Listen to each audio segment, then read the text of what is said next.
We begin with some facts about our prisons. They cost us, did you know this, about $2 billion a year.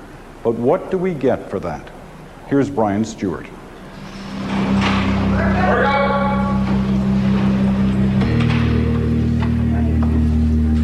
On any day, there are more than 37,000 prisoners in Canada. The most serious offenders, 12,700 doing 2 years and more, land inside the federal penitentiaries of Corrections Canada, like this one, Joyceville, Kingston. It's not soft. Contrary to widespread belief, most of these inmates are not in the minimum security jails, the club feds politicians love to ridicule. Nearly 80% of inmates are behind the high security of medium pens, permitted only restricted movement, or in even more controlled maximum security. The reality for most, tiny cells, long days of monotony or tension, often for years on end. For many long-timers, especially lifers, the years crawl by in a regimented haze.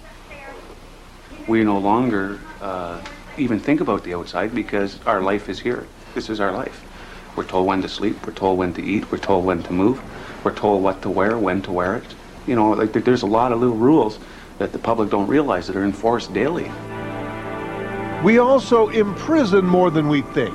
Our jail population is small only in comparison to America. Check elsewhere. We jail more people, around 129 per 100,000, than other Western nations. More than Britain, substantially more than France, Italy, and Germany, and more than double the Scandinavian rate of, say, Denmark and Norway. And because Canadian penitentiaries are kept much smaller than most, usually fewer than 500 inmates, both surveillance and treatment of prisoners is more intense. Corrections Canada has grave problems, such as illegal drugs inside, and the spread of criminal gangs that seek to corrupt or intimidate staff. But it also claims more success than realized. Commissioner of Corrections Lucy McClung insists no one runs prisons better than Canada. Better than number one. I receive on a weekly basis delegations from across the world. There are some that I have to turn back because I simply cannot accommodate everybody.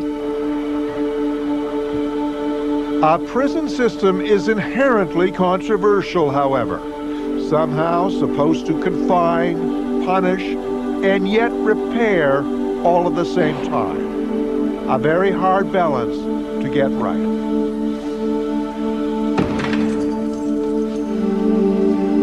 We're going to start by meeting a man who just became part of the federal penitentiary system. He was arrested, he was tried, he was found guilty, and then he was sentenced to serve time.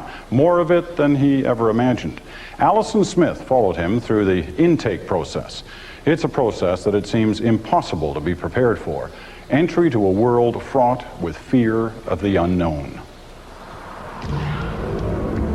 This is a journey of fear. Millhaven is notoriously tough and mean. Many have traveled this road. For every one, there is a gnawing dread of what's to come. Every criminal in Ontario sentenced to do time in a federal prison comes to Millhaven first. Echo 529. Right thumb. Go back into cage number 3, please. Neil Suter. The crime, possession of stolen property. Sentence, 2 years and 6 months. My first real feel of jail was that holding pen. I mean, they herded me down the aisleway, and I went into this pen, and I just felt like I was out of place. This was not, where I was supposed to be, and I was afraid. Most there was fear, and just fear of the unknown. To even visit Millhaven is to pass into another world. Key control, open up the door, please. Maximum security, a gateway to the federal prison system. This is one of the biggest assessment centers in the country. Neil Suter is 34 years old. Educated, an auto body mechanic. Never been to jail before. Now, from a provincial holding jail, he's here, just trying to figure out how to do the time and stay safe. Have you got to know many of the guys around here? I'm not like a social butterfly or anything like that. I pick and choose who I want to associate with. How do you pick and choose? You just spend a lot of time listening. You just gotta watch what you're doing, really. There are prison rules and inmate rules. The first, you do your own time. Keep your nose out of other people's business. Don't ask questions about another con's crime or time, especially in assessment. It can take up to 3 months. Everyone's watching you. One scrap, one wrong move, and Neil could blow it. Here is where they determine where you go. If you have incidents on your record of violence or something like that, stemming from fights or whatever the case, arguments with the guards or whatever, all that goes on your record. Should your behavior deteriorate, this can be revisited. Neil is a low-risk offender. Still, his prison parole officer, Bonnie Clark, is trying to figure him out, wants to be sure. She'll recommend where he'll serve his time, the counseling he'll get. His prison fate is in her hands. I thought it was a property offense, and it being a property offense, it wasn't as serious as any other type of offense. Neil ran an auto body shop just outside London, Ontario, most of it legitimate business. But he also bought stolen vehicles, fixed them up, repainted them, changed them enough to resell them. In January, he pled guilty to 13 counts of possession of stolen property. Even so, he never thought he'd end up in jail. January 22nd, plus 10 days. Dearest Carol, it's a struggle to force myself to do the daily things of one's existence as I combat frustration and depression. The longer I persevere in this hell, it seems the harder it gets. Neil pours out his loneliness and fear in letters to his fiancée. I let my hunger pains remind me that I'm still alive. This is not a dream, but I am alone, alone, alone. Except for you, my salvation from this void. I love you and always will. Sorry, Neil. His family has never been more important to him. He worries about his 10-year-old daughter and 14-year-old stepdaughter. I didn't want them to see this part of my life. I didn't want them to look down on me. But I did want them to know what the consequences of doing something wrong is. Neil's doing everything he can to make the best of this. He got himself a jailhouse job. Can I get the movement list, please? It gets him out of his cell, looks good on his record, helps with that minimum security classification. We're cons, just like you are. Our job is to be liaison. We're to, between the inmates and the coppers. Just a few weeks in, he's a unit clerk doing prison orientation. Every night at 7:30, they do a stand-up count. The reason they do that now is they had a couple guys OD. They didn't know until the next morning. They were lying on their bed. They thought they were just sleeping, right? So every night now, 7:30, you got to stand up for a count. It's oppressive routine, even for meals. Tells me it's soup. Yep. The food here is very repetitive. It's the same schedule. Day in, well, week in, week out, it's the same thing. Salt, pepper, and what I thought originally was mayonnaise. I grabbed a package of this, and turns out that it's condoms. There aren't many left in there. No. Some people said to us, things like, you don't whistle, you don't sing, there's some words you don't use, you don't talk to the guards. Are there things like that you figured out that... The whistling one's kind of interesting. When I was in the detention center, my cellmate, he'd been through the system many times. One day I was sitting in the cell, and I whistled, right? Just about jumped down my throat, right? His explanation was whistling is for the birds. The birds are free. We're not. You don't whistle. It doesn't take long to decipher the inmate's code, but for a first-timer still learning the rules, uncertainty feeds fear. What are you afraid of most? I was afraid of my safety, my life. I was afraid I might lose my life type thing.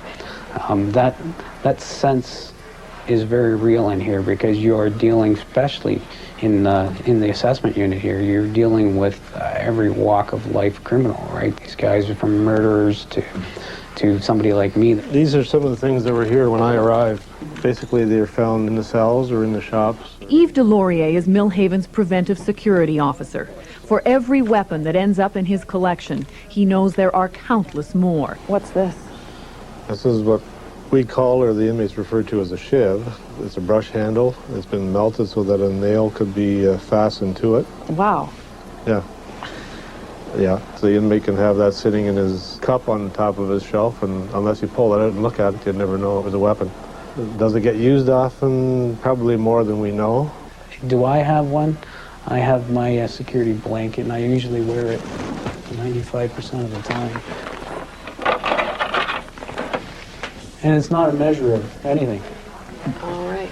But it could be, right? You know, it's a pen. But it could be used, right? Yeah. Yeah. Neil just can't get caught with anything more than a pen. There's too much at risk. It would go on his prison record and would hurt his overall prison assessment. Your personal emotional orientation, do you display anger, impulsive behavior? They do psychological evaluations, they do educational grading, they do substance abuse testing, and they develop a correctional plan. They develop a plan to keep you out of this place. The custody rating scale is used to assist the parole officer. Just getting through each day is one day closer to getting out of here. Not out of jail yet, but out of this place, Millhaven. Bonnie Clark, his parole officer, has completed her investigation of his case. Neil, to summarize, custody rating scale recommends minimum security. The security classification review recommends minimum security. And that's the recommendation that I will be taking to the Penn Placement Board within the next couple days. Later, Steve. Neil Suter's done what he set out to do, get out of Millhaven intact to serve his sentence in a minimum security prison. See you later, Hollywood. Yep. But this is what he'd only dreamed of. Okay, Suter, being released on bail. These are your facts here. Bail. Just days after getting word he'd be transferred to minimum security, he's going home for a while. Jane Crosby for End Control. We're on our way up with the offender. He's appealing his sentence, and he'll be out until the appeal is heard in July. It certainly feels like spring. It'd be easier coming back because I know what to expect now. The unknown factor is no longer unknown. I'm biting. Hello. So it's sweet but bitter victory because I know I'm going to be coming back.